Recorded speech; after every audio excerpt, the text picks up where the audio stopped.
नमस्कार, मी प्रशांत सागवेकर. साम संजीवनी या कार्यक्रमात तुम्हा सगळ्यांचं आज पुन्हा एकदा मनापासून स्वागत. आज आपण चर्चा करतोय लॉकडाऊन आणि मानसिक स्वास्थ्य या विषयावर आणि मार्गदर्शन करण्यासाठी आज आपल्यासोबत आहेत आत्मसंतुलन केंद्र कार्लाच्या डॉक्टर मालविका तांबे. आपण मॅडमचं स्वागत करूया. मॅडम, कार्यक्रमात मनापासून स्वागत. नमस्कार, थँक्यू. कार्यक्रमाला सुरुवात करतोय. मात्र या कार्यक्रमात तुम्ही सहभागी होऊ शकता. तुमचे प्रश्न, तुमच्या समस्या, तुमच्या अडचणी तुम्ही मॅडमना विचारू शकता आणि त्यासाठी आमचा स्टुडिओ क्रमांक लिहून घ्या. 02266843333 हा आपला स्टुडिओ क्रमांक आहे. चला तर मग कार्यक्रमाला सुरुवात करूया.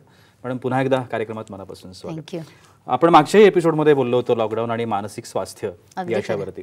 खरं तर या संपूर्ण काळामध्ये गेल्या 7-8 महिन्यांच्या काळामध्ये सगळ्यात मोठा परिणाम हा मानसिक स्वास्थ्यावरतीच झालेला आहे. जेवढं शारीरिक आजारांना लोक सामोरी गेली त्याच्या दुपटीनं किंवा तिपटीनं असं म्हणायला लागेल की मानसिकरित्या लोक खचली गेली. त्याला कारणं अनेक आहेत. घरात असणं म्हणा सातत्यानं, किंवा आर्थिक अडचणी ज्या आल्या, नोकऱ्या गेल्या, व्यवसाय बंद पडले, या सगळ्या अडचणी आहेत. मात्र या सगळ्यातून बाहेर पडण्यासाठी आत्ता लोकांनी काय करण्याची आवश्यकता आहे मानसिक स्वास्थ्याच्या दृष्टिकोनातून? कसं बघा, अगदी तुम्ही म्हणतात ते खरं आहे की सध्या पॅन्डेमिकमुळे आजाराने ग्रसित असलेली लोक आहेत ती कदाचित कमी आहेत, पण ज्या लोकांना त्याचा आजूबाजूला त्रास होतोय की बाबा कोणाला तरी कोरोना होणार, कोणाला तरी त्रास होणार, हा सगळा जो विचार आहे मनातला आणि जी भीती आहे की मी बाहेर गेलो तर काय होईल, मी कोणाच्या संपर्कात आलो तर काय होईल, या सगळ्यातनं उलट मानसिक त्रास जे आहेत ते प्रत्येकालाच होतात जवळजवळ. म्हणजे 90% लोक तरी आता त्या टेन्शनने आहेत बाहेर ग्रसित झालेले. तर आता बघा, याच्यामध्ये आपल्याला महत्त्वाचं काय आहे की सध्या वर्क फ्रॉम होम मॅक्झिमम लोकांचं चालू आहे. तर आपल्याला काय होतं की एक साधारण लोकांची काय म्हणतो ना आपण, आयुष्याकडे दृष्टिकोन असा असतो की तयार होऊन कुठेतरी बाहेर जायचं आहे. घरात असलं की घरात काही तयार व्हायची गरज नाही, घरात काही डिसिप्लिन फॉलो करायची गरज नाही, असं सगळं जे असतं तो अप्रोच कर आपल्याला पहिली गोष्ट बदलण्याची गरज आहे. म्हणजे घरात राहून काम नाही होऊ शकत का? घरात राहून आपण जर का आरशासमोर उभे राहिलो तर चांगले दिसतो तर काही प्रॉब्लेम आहे का, हे कळत नाही. म्हणजे आता काय आहे की सकाळी उठून 8ची लोकल मला नाही गाठायची आहे, तर उठण्याची वेळ जी आहे की ऑफिस जितक्या वाजता बाबा ऑनलाईन सुरू होणं त्याच्या 5 मिनिटापूर्वी पटकन काहीतरी तयार होऊन बसून जाणं, रात्रीचं उशिरा उठणं, झोपणं, अशा प्रकारचे जे आपण गडबड करतो आहोत तर मला वाटतं त्याच्यातनं अजूनही मानसिक अवसाद जो आहे तो येतोय. स्पेशली आता मी यंग जे स्कूल गोईंग किड्स आहेत किंवा कॉलेज गोईंग किड्स आहेत त्यांच्यामध्ये मी बघते आहे की सकाळी उठल्यावरती 11-11, 12-12 वाजेपर्यंत आंघोळी करत नाही, कारण की त्यांना असं वाटतं की जायचं आहे कुठे आत्ता मला तयार होऊन. जेव्हा कॉलेज सुरू होईल ऑनलाईन तेव्हा मी फक्त जाऊन समोर बसीन, कॅमेरा ऑफ ठेवला तर काय प्रॉब्लेम आहे, असं सगळं त्यांना मनातनं वाटत. आणि त्यातनं होतं काय की लाईफस्टाईल आपण ज्याला म्हणतो, लाईफस्टाईल म्हणजे काय आहे की आयुष्य एका प्रॉपर वेनी घडवत राहणं, ते न विचार करता, तो डिसिप्लिन न फॉलो करता आपण सगळंच सोडून बसलो. म्हणजे बॅलन्स जो हवा आहे आयुष्याचा, का बाबा सकाळी उठणं वेळेत गरजेचंच आहे, माझं ऑफिस कॉलेज काही काम असेल नसेल तरी तसं तो सूर्य आहे तो तुमच्याकडे लॉकडाऊन आहे म्हणून म्हणतोय का की अरे तुम्हाला कोणाला काय आत्ता गरज नाही आहे रे, मी येतो आरामात, मी कशाला लवकर उठून येऊ, नाही. त्यामुळे निसर्ग जसं स्वतःच्या वेळेच्या हिशोबाने चालत राहतो तसंच आपल्यालाही आपलं जे लाईफचं डिसिप्लिन आहे ते फॉलो करत राहणं अत्यंत आवश्यक आहे. मग त्यातनंच आपण या अवसादातनं बाहेर येणार आहोत.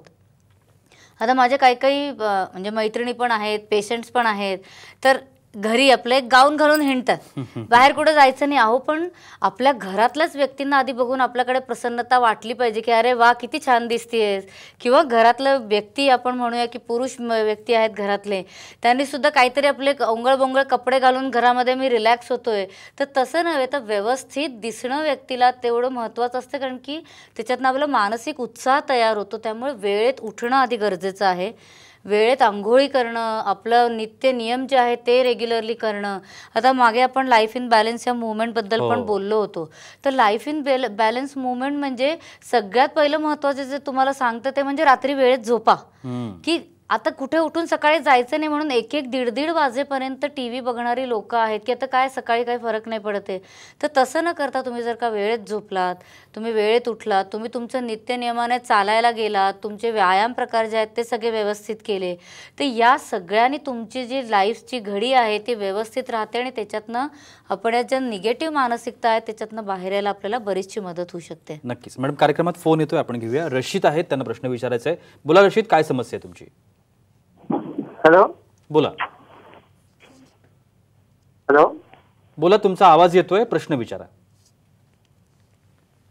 काय नाही सर, आपल्याला ना का शरीरासाठी चांगलं जर शरीर ठेवायचं असेल तर काय करायचं म्हटलं तुम्ही? शरीर चांगलं ठेवायचं असेल तर काय करायचं? हा म्हणजे पोटाचे त्रास नाही व्हायला पाहिजे, म्हणजे असं काही आहे का? म्हणजे अपचनाचा त्रास होतोय का सर तुम्हाला? हा अपचनाचा त्रास होतोय? हा म्हणजे जेवण केल्यानंतर छातीत जडजड करते, जेवण पचलं नाही, पुन्हा संध्याकाळी जेवण करून म्हटलं तर मन लागत नाही, असं याच्यावर म्हणजे काही. आणि तुमचं वय काय आहे सर आता? माझं 23 आहे. 23. 23 बरं. आता बघा, जसं सर म्हणतायत की आता अन्न खाल्ल्यानंतर जड वाटतंय किंवा छातीत धडधड होतीये, मन कुठे लागत नाही, तर ते या सगळ्यातनं आपल्याला कळतं की जो एक मानसिकता आहे ती थोडीशी नाही म्हटलं तरी निगेटिव्हिटीकडे गेलेली आहे. आणि कुठलंही आपल्याला मानसिक स्ट्रेस जर का असला तर त्याच्यातनं अपचन आहे ते तयार होतंच. सगळ्यात महत्त्वाचं आहे सर, सकाळी उठून मिनिमम 10 ते 15 मिनटं तरी प्राणायाम किंवा डीप ब्रीदिंग करणं. तेही कसं, सकाळ म्हटली म्हणजे कुठल्याही वेळेला नव्हे, सकाळ म्हटली म्हणजे 7 वाजेच्या आत अशा प्रकारचे व्यायाम प्रकार जे आहेत ते सगळे झालेलेच असले पाहिजेत. जेवणाच्या वेळा ज्या आहेत त्या आपण जेवढ्या नियमाने पाळू तेवढं आपलं पचन जे आहे ते व्यवस्थित राहायला मदत मिळत असते. तर जेवणापूर्वी जमलं तर छोटासा आल्याचा तुकडा आहे त्याला काळं मीठ लावायचं, ते चावून खाल्लं तर त्याची तुम्हाला पचनाला मदत होऊ शकेल. तसंच संतुलनचं जे अन्नयोगसारख्या गोळ्या आहेत त्या जर का जेवण झाल्यावरती घेतल्यात तर त्याचाही तुम्हाला पचनाला मदत मिळू शकेल. रोज रात्री झोपत असताना संतुलन सॅनकुल चूर्णासारखं एखादं चूर्ण घेतलं तर दुसऱ्या दिवशी सकाळी पोट साफ व्हायला मदत मिळते, तर त्याच्यातनं परत आपलं अन्नपचन जे आहे ते व्यवस्थित राहायला मदत मिळते. आयुर्वेदातलं सगळ्यात महत्त्वाचं काय आहे की शरीर तुमचं म्हणजे तुमचं जे कोठा आहे तो साफ झाला तर मग तुम्हाला पुढचं अन्न घ्यायला अलाउड केलेलं आहे. म्हणजे असं नाही की वेळ झाली आणि जेवलं आणि पोटातनं काही रिकामच झालं नाही. त्यामुळे इनपुट आउटपुट या दोन्हीचाही विचार आपल्याला त्याच्यामध्ये करावं लागतं. त्यामुळे पोट साफ होणं सुद्धा जे आहे ते अत्यंत महत्त्वाचं आहे. पोटावरती जर का तुम्ही सकाळ संध्याकाळ हलक्या हाताने तेल लावलं, कुठलं आयुर्वेदिक सिद्ध तेल संतुलन अभ्यंगसारखं, तर ते सुद्धा पचनाला तुमच्या मदत करू शकेल. आणि आत्ता ही जी वेळ आहे स्पेशली या आपण म्हणतो की पॅन्डेमिकचं जे लॉकडाऊन वगैरे सध्या आहे किंवा आपण त्याच्यातनं हळूहळू बाहेर येतो आहोत, तर अशा वेळेला संगीत ऐकणं हे खूप महत्त्वाचं आहे. तर स्वास्थ्य संगीत कुठल्याही प्रकारचं तुम्ही ऐकू शकलात, वीणावादन वगैरे आहे ते ऐकलं इन्स्ट्रुमेंटल, किंवा डॉक्टर श्री बालाजी तांब्यांचं जसं स्पिरिट ऑफ हार्मनी वगैरे सारख्या सीडीज आहेत, रात्री झोपताना योगनिद्रा वगैरे सारखी सीडी ऐकली तर त्याचाही तुम्हाला फायदा होऊ शकेल. आणि especially life in balance movement जी आहे ही सुद्धा तुम्ही जॉईन केली तर तुम्हाला त्याचाही भरपूर फायदा होताना मिळेल. म्हणजे यंगस्टर्स एस्पेशली आम्हाला सांगतात आहे की आयुष्याकडे बघण्याचा दृष्टिकोन जो आहे तो बदलायला आम्हाला मदत मिळू शकली life in balance movement join केल्यामुळे. तर मला वाटतं तेही तुम्ही जर का सर्च केलं, हे जे आपण शब्द म्हणतो आहोत लाईफ इन बॅलन्स, तर ही मूवमेंट जी आहे ती तुम्हाला जॉईन करता येऊ शकेल आणि त्याच्यातनं तुम्हाला बरेचशा स्टेप्स ज्या आहेत आयुष्याकडे पॉझिटिव्हली बघण्याच्या त्याही मिळण्यामध्ये त्याच्यातनं मदत तुम्हाला मिळू शकेल. नक्की मॅडम, पुढचा कॉल घेऊया आपण. संतोष आहेत वाशिमवरून, त्यांना प्रश्न विचारायचा आहे. बोला संतोष, काय समस्या आहे? हॅलो, बोला. हा, माझे केस फार गळतात. माझे वय 21 आहे आणि माझी केस गळती फार चालू झाली. केस गळती आहे? हो. ओके मॅडम, तुम्हाला काय विचारायचं आहे? अच्छा, 21 वर्षाचं वय आहे फक्त. आणि तुम्ही काम वगैरे काही करता, जॉब वगैरे टाईप असं काही? नाही, आता मी इंजिनिअरिंगला आहे. इंजिनिअरिंगला आहे, ओके. म्हणजे आता सगळे ऑनलाईन क्लासेस वगैरे चालू असतील? हो. अच्छा अच्छा, ओके. काय सांगता येईल मॅम? आता बघा, केस गळणं हा एक साधा इंडिकेशन आहे की शरीरामध्ये कुठेतरी न्यूट्रिशन कमी पडतंय. म्हणजे शरीराचं एक सगळ्यात महत्त्वाचं आपल्याला काय समजायची गरज आहे की शरीरात कुठेही काही कमतरता असली तर सगळ्यात पहिले केस बाहेर सोडले जातात, कारण की केस हे सगळ्यात कमी आवश्यकतेची आपल्याकडे वस्तू आहे, एस्पेशली डोक्यावरचे. तर त्यामुळे आत्ताच्या काळामध्ये जिथे आपण म्हणतो की खाण्यापिण्याची नीट काळजी घेतली जात नाही आहे, लाईफस्टाईल नीट प्रॉपरली फॉलो होत नाही आहे, अशा वेळेमध्ये तर स्पेशली यंगस्टर्समध्ये तर आपल्याला बॉल्डनेस हे फार जास्त प्रमाणामध्ये दिसायला लागलेलं आहे. सर, सगळ्यात महत्त्वाचं आहे ते म्हणजे शरीरातली हीट कमी करणं, जेणेकरून तुमचं पचन व्यवस्थित राहील आणि त्याच्याने तुमचं न्यूट्रिशनल लेवल जे आहेत त्या शरीरातल्या व्यवस्थित राहायला तुम्हाला मदत मिळू शकेल. त्याकरता म्हणून पचनाकडे लक्ष देणं, म्हणजे आता मगाशी सांगितलं तसं अन्नयुक्त तर तुम्हाला फायदा होईलच, पण संतुलन पित्तशांतीसारखी जर जर का गोळी तुम्ही घेतली बरोबरीने तर त्याच्यातनं तुम्हाला पचन पण व्यवस्थित होईल आणि जी हीट तयार होऊन आपल्या केसांना त्रास देऊ शकते ती सुद्धा त्या अपचनातली कमी व्हायला तुम्हाला मदत मिळू शकेल. तसंच केसाला स्ट्रेंथ मिळण्याच्या दृष्टीने आयुर्वेदाच्या हिशोबाने आपल्याला कॅल्शियम सप्लिमेंट्स काही ना काही घ्यायला पाहिजे. तर पित्तशांती आपल्याला त्याच्यात सुद्धा मदत करत असते. त्याच्यात आपण अजून जोड द्यायची म्हटली म्हणजे आयुर्वेदात सांगितलेलं आहे की केसाचे मूळ जर का तुम्हाला स्ट्रॉंग करायचे असतील तर केसाला तेल लावणं अत्यंत महत्त्वाचं आहे. म्हणजे बाहेरून सुद्धा त्याला कुठेतरी प्रोटेक्शन आणि न्यूट्रिशन हे तेला थ्रू आपल्याला देता येऊ शकतं. तर विलेज हेअर ऑइल तेलासारखं जे तेल आहे तेही तुम्ही अगदी नियमाने हेड मसाज वगैरे त्याच्याने करा. नाकामध्ये तूप घालणं, आता संतुलन बी नसल्यासारखं जे तूप आहे त्याचे 2-2 थेंब तुम्ही जर का सकाळ संध्याकाळ घातले तर त्याचाही तुम्हाला फायदा मिळू शकेल. हे सगळे उपचार करूनही जर का तुम्हाला काही फरक त्याच्यामध्ये जाणवला नाही तर मग हेअर करता स्पेशल आपण म्हणूया की आयुर्वेदात सांगितलेली रसायनं जसं संतुलनचे हेअर सॅन वगैरे सारखी टॅबलेट किंवा केसाला लावण्याकरता कुठलं तरी नॅचरल गोष्ट धुण्याकरता केस म्हणजे सुकेशासारखी गोष्ट किंवा स्पेशली नॅचरल वनस्पतींनी तयार केलेले वाताचे पित्ताचे असे हेअर लेप असतात की जे तुम्ही लावले तर त्याच्यातनं तुम्हाला फायदा मिळू शकेल. म्हणजे शॅम्पू वगैरेची जी ओव्हर ड्रायनेस केसामध्ये येते ती येत नाही आणि त्याच्याने सुद्धा केसांचं स्वास्थ्य जे आहे ते व्यवस्थित राहायला मदत मिळू शकते. तर अशा प्रकारे बऱ्याच गोष्टी आहेत की ज्याची तुम्हाला मदत होऊ शकेल. या गोष्टी तुम्ही 1-1.5 महिना करून बघा. काही तुम्हाला नाही फरक जाणवला मग मात्र नक्की मला वाटतं तज्ज्ञांचा सल्ला घेतलेला बरा. कारण की यंग एजमध्ये कुठल्याही रिझननी केस जाणं जे आहे ते चुकीचंच असतं आणि त्यामुळे त्याच्याकरता आपण काहीतरी लगेचच त्वरित उपाय करणं आवश्यक आहे. नक्कीच. मॅडम पुढचा एक कॉल घेऊया. प्रवीण आहेत नांदेडवरून, त्यांना प्रश्न विचारायचा आहे. बोला प्रवीण, काय समस्या आहे? हा नमस्ते मॅडम. नमस्कार, बोला. सर माझं वय 45 आहे. हां. मला झोप येत नाही शांत. झोप लागत नाही, काय करता आपण? स्वप्न खूप येतात, रात्रभर स्वप्न चालतात त्यामुळे झोप असं ब्रेनला हे होत नाही. ओके, काम काय करता आपण? टीचर आहे. टीचर आहात आणि वय काय आहे सर तुमचं? 45. Okay okay. काय सांगता? आता बघा, झोप न येणं म्हणजे हे परत आपण म्हणतो तसं मानसिकतेकडेच निगेटिव्ह आपण म्हणतो ना की थकलं मनुष्य किंवा दिवसभराचं काम जर का व्यवस्थित झालेलं असलं तर नॅचरली रात्री तुम्हाला झोप जी आहे ती व्यवस्थित यायला पाहिजे. याचं कुठलाही त्रास आपल्याला होत असला म्हणजे डेली रुटीनमध्ये कुठला स्ट्रेस जास्त आहे. आता टीचर्स म्हटलं म्हणजे आता ऑनलाईन क्लासेस वगैरे झाले तर ते सगळं मॅनेज करायचं वगैरे, तर या सगळ्यातनं आता सगळ्यांना त्रास होताना आपल्याला दिसतोच आहे. मागच्याही एपिसोडमध्ये मी सांगितलेलं आहे की रात्री झोपत असताना एक 10 मिनटं तरी डीप ब्रिदिंग केलं तर आपल्याला थोडं मन शांत व्हायला मदत मिळू शकते. तसंच रात्री झोपताना पादाभ्यंगसारखी जी थेरपी आहे तीही जर का प्रत्येक व्यक्तीने केली म्हणजे तुम्हाला काही याच्याकरता करावं लागत नाही. तुम्ही गप्पा मारत असला तरी चालतं, टी व्ही बघत असला तरी चालतं, शांत बसला असला तरी काही हरकत नाही. तर काशाच्या वाटीने तुम्ही जर का हलक्या हाताने पादाभ्यंग घृतासारखं सिद्ध घृत तुम्ही पायाला लावलं आणि 10-10 मिनटं चोळून काढलं तर त्याच्यातनं तुमच्या शरीरात असलेले दोष जे असतात ते कमी व्हायला मदत मिळते. नर्वस सिस्टीम किंवा मानसिकतेत आलेला जो फटीग आहे तो त्याच्यातनं कमी व्हायला आपल्याला मदत मिळू शकते आणि जेणेकरून झोप यायला मदत होते. तसंच ब्रह्मलीनसारखं जे तेल आहे तेही जर का तुम्ही 2 थेंब तुमच्या डोक्यावरती रोज लावलं टाळूवरती तर त्याचाही तुम्हाला फायदा व्हायला मदत मिळू शकेल. तसंच रात्री झोपताना 1 कप गरम दूध, शक्यतो म्हशीचं असलं तर अजून चांगलं, नाहीतर मग गाईचं असलं तरी चालू शकेल, त्याच्यामध्ये 2 चमचे शतधाम कल्पासारखं कल्प टाकून तुम्ही जर का घेतलं सर तर त्याचाही तुम्हाला फायदा मिळू शकेल. मगाशी आपण म्युझिकबद्दल बोललेलोच आहोत तर तेही तुम्ही जर का रात्री झोपताना ऐकलं तर त्याचा तुम्हाला मदत होईल. आणि हे सगळं करून उपाय जर का तुम्हाला नाही काही फरक जाणवला तर नक्कीच तज्ज्ञांचा सल्ला लवकरात लवकर घ्या. कारण की 45चं हे जे वय आहे ते झोप घालवण्याचं नाही आहे. व्यवस्थित ढाराडूर आपण म्हणतो ना की झोपलं आणि आजूबाजूला काही झालं तरी कळलं नाही अशा इतपत आत्ता गाढ झोप जी आहे ती व्यक्तीला लागली पाहिजे.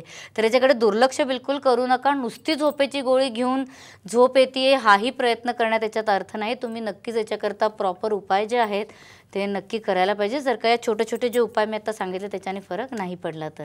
नक्कीच. मानसिक स्वास्थ्य आणि आत्ताचा हा सगळ्यात मोठा प्रायोरिटीचा विषय आहे आपल्या सगळ्यांसाठी आणि त्याच्यावरती या ज्या काही छोट्या छोट्या गोष्टी आहेत त्या जर गोष्टी आपण निश्चित आपल्या नित्यनियमांमध्ये जर अंगीकारल्या तर मला वाटतं की जसं आत्ता मॅडम सांगतायत त्याच्यातून आपण हे सगळे व्यवस्थितरित्या बाहेर पडू शकू आणि पुढे येणारं जे आव्हान आहे ते आपण निश्चितपणानं पेलवू शकतो. मॅडमना जर भेटायचं असेल, त्यांची अपॉइंटमेंट हवी असेल किंवा उपचार करून घ्यायचे असतील आत्मसंतुलनमधून तर आत्ता TV स्क्रीनवरती जे क्रमांक सुरू आहेत त्यावरती तुम्ही कधीही संपर्क करू शकता. निश्चितपणाने त्या ठिकाणी तुम्हाला मार्गदर्शन मिळेल. अजूनही खूप सारे प्रश्न आहेत मनामध्ये, मॅडमना विचारायचे आहेत, पण तुर्तास वेळ होते एका छोट्याशा विश्रांतीची. कुठे जाऊ नका, पाहत रहा साम संजीवनी.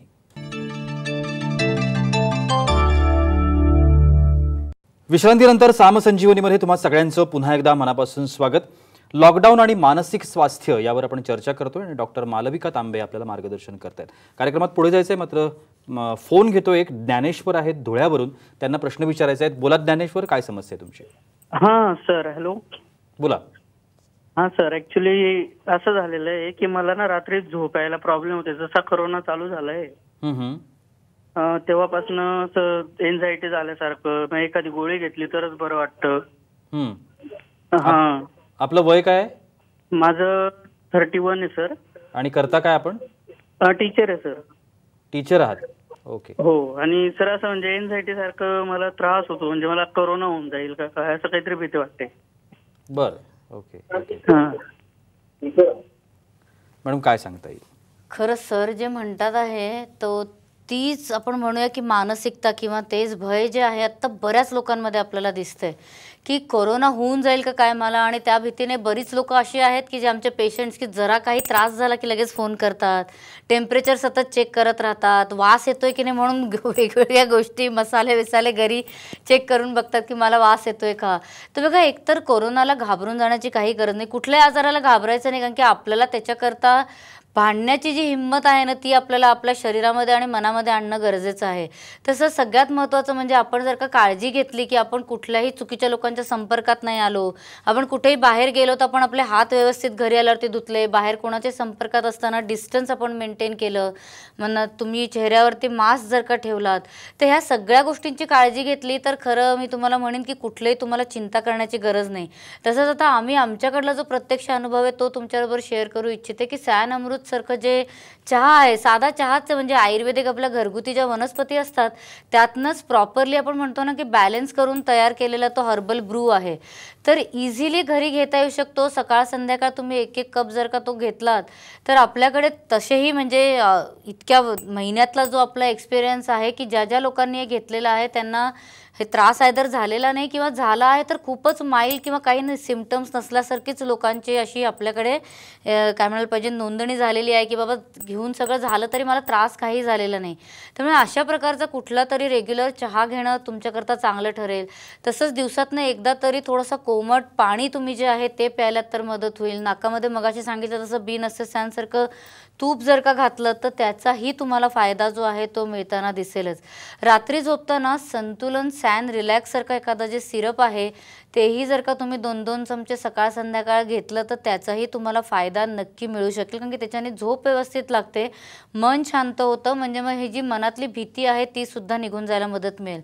तसंच मगाशी आपण जे बोललो होते की लाईफ इन बॅलन्स मूवमेंटबद्दल, तर त्याच्यामध्ये एक सगळ्यात महत्त्वाचं आपल्याला सांगितलेलं आहे की आयुर्वेदामध्ये धडाडी आपण ज्याला म्हणतो की कुठल्याही गोष्टीला सामोरं जाण्याची जी ताकद आहे ती आपल्याला पित्तातनं येत असते. तर आपल्या मनामध्ये असलेलं जे साधक पित्त आहे त्याच्यातनं ही धडाडी येत असते. तर त्या पित्ताला मदत करण्याकरता सुद्धा आपल्याकडे बघा रोज सकाळी खरं देवासमोर दिवा लावण्याची पद्धत आहे. आता देव काही खरं कोणी डोळ्यांनी पाहिलेला नाही, पण जर का समोर तो तेजोमय दिवा जो आहे तो आपल्या डोळ्यासमोर 5 मिनिटं सुद्धा राहिला आणि त्याच्यातनं त्या ज्योतीतनं जे आपल्या शरीरावरती आणि आपल्या मनावरती जे आपल्या पित्तावरती संस्कार होतात त्याच्याने ऑटोमॅटिकली कुठल्याही परिस्थितीला भांडण्याची हिंमत जी आहे ती आपल्यामध्ये येऊ शकते असं सांगितलेलं आहे. त्यामुळे ही तेजाची उपासना जी आहे तिला आपण आध्यात्मिक वळण देऊ नये, त्याला आपण देवाचा विचार जरी नाही केला तरी आपल्या स्वतःच्या स्वास्थ्याच्या दृष्टीने अशा प्रकारे दिव्याकडे बघणं जे आहे, आता त्राटक वगैरे सारख्या गोष्टी खरं आपल्या संस्कृतीमध्ये सुरुवातीपासून आहेत, तर अशा प्रकारे तेजाची उपासना रोज करणं चांगलं. काही नसलं जमत तर काही नाही, तुम्ही फक्त चांगल्या तुपाचा दिवा तुमच्यासमोर लावून ठेवा आणि मग ते तुम्ही बघितलं जरी 5 मिनिटं 3 मिनिटं जसं तुम्हाला जमत असेल तर त्याचाही तुम्हाला फायदा होईल. रोज रात्री झोपत असताना कुठलंही आपल्याकडनं दिवसभरात झालेली चूक आहे, कसं असतं कधी कधी मन खातं, आपल्याकडे वेगवेगळ्या प्रॉब्लेम्स सांगितलेले आहेत ना की क्रोध झाला, खोटं बोललं, कोणाची असूया केली, मत्सर वाटला कोणाबद्दल, तर हे आपल्याकडे शत्रू का सांगितलेले आहेत की कारण की हे आपल्या मानसिकतेला खातात. आपल्याला कळत नाही, आपण कोणाशी खोटं बोललो की आपल्याला वाटतं समोरच्याला काही कळलं आणि त्याचा आपल्याला आनंद वाटतो, पण आपल्या मानसिकतेला आपलं जी नर्वस सिस्टम आहे त्याला त्याच्यातनं धोका तयार होतो आणि म्हणून आपल्याकडे त्याला शत्रू सांगितलेला आहे. काही कुठे काही कोणी कोणी पाप व पुण्य तुमचे लिहित बसलेलं आहे की अरे हा तू आज खोटं बोलला का तर चल तुझं हे एक पाप मी लिहून काढतो, असं कुठेही नाही आहे. हे आपल्याच शरीराला जे निगेटिव्ह असतं त्याला आपल्याकडे शत्रू सांगितलेलं आहे. म्हणून लाईफ इन बॅलन्समध्ये अजून एक महत्त्वाची गोष्ट काय आहे की तुम्ही रोज रात्री झोपताना आपल्याकडून कळत न कळत कुठल्याही चुका झालेल्या असतात त्याची क्षमा मागायची. क्षमा कोणाकडून मागतोय आपण? समोर कोणीच नाही आपल्या, आपण आपल्याला स्वतःला सांगतो आहोत की जे काही चुकलं असेल बाबा ते आता सोडून दे. म्हणजे आपल्या शरीरातलं जे रेक्टिफाय व्हायला पाहिजे, काही चुकीचं झाले असले सर्किट्स खोटं बोलण्यामुळे, तर त्या सर्किट्सला परत रेक्टिफिकेशन मिळावं अशी आपल्याकडे आपल्या म्हणायला पाहिजे आपल्या आयुर्वेद शास्त्राने, आपल्या पूर्ण शास्त्रांनी जे आपले काय म्हणायला पाहिजे प्राचीन शास्त्र आहे त्याच्यामुळे सगळी ही व्यवस्था करून ठेवलेली आहे.